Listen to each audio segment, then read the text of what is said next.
안녕하세요. 연세아이즈 성형외과의 유창원 원장입니다.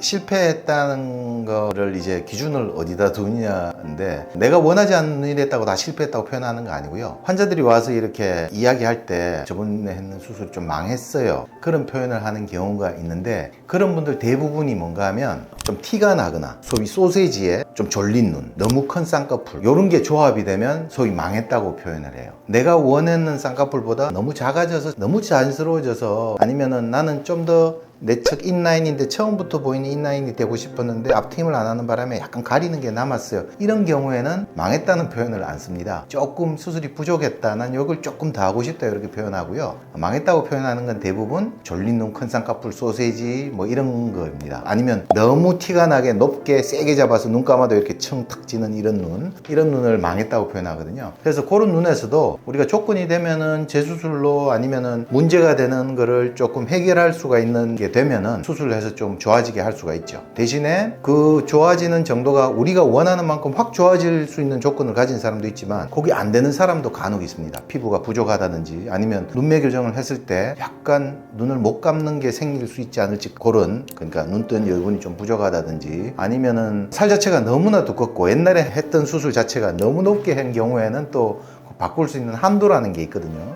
그게 조금 제약이 있는 환자들도 있습니다.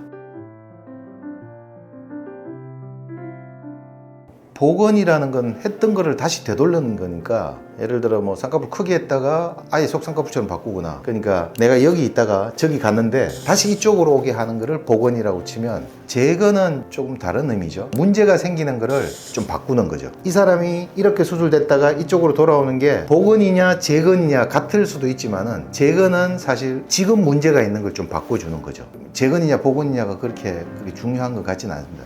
정확한 건 환자가 어떻게 원하느냐를 이제 잘 캐치하는 게 더 중요하겠죠.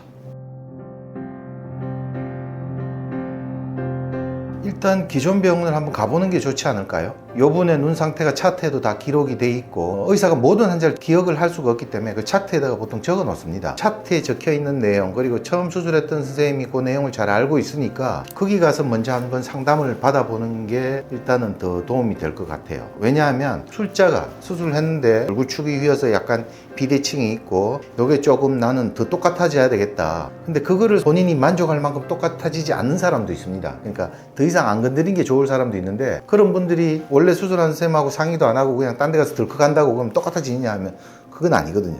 그러니까 일단은 처음 수술한 선생님하고 상의하는 게 제일 일단 필요하다고 생각합니다. 예를 들어 앞트임 복원 같은 경우에는, 트임을 예전에 너무 과하게 했다 싶으면 그걸 복원합니다. 복원하면 반은 역시 복원해서 훨씬 나아, 이런 사람도 있고, 복원하고 나면 다시 답답해 보이는 게 있어서 또 조금 더 틀라고 하는 사람도 있습니다. 환자분 생각마다 다 조금씩 다른 거죠. 근데 복원할 때는 조금 과하게 복원해놔야지 효과적으로 복원이 된 것처럼 이렇게 느껴지는 경우가 많거든요. 그래서 되도록이면 복원은 원래 있던 자리에서 이만큼 갔다면, 요만큼 올 수밖에 없는 사람은 모르지만 이게 적어도 이만큼은 간다고 생각하는 게 더 맞다고 보시면 됩니다.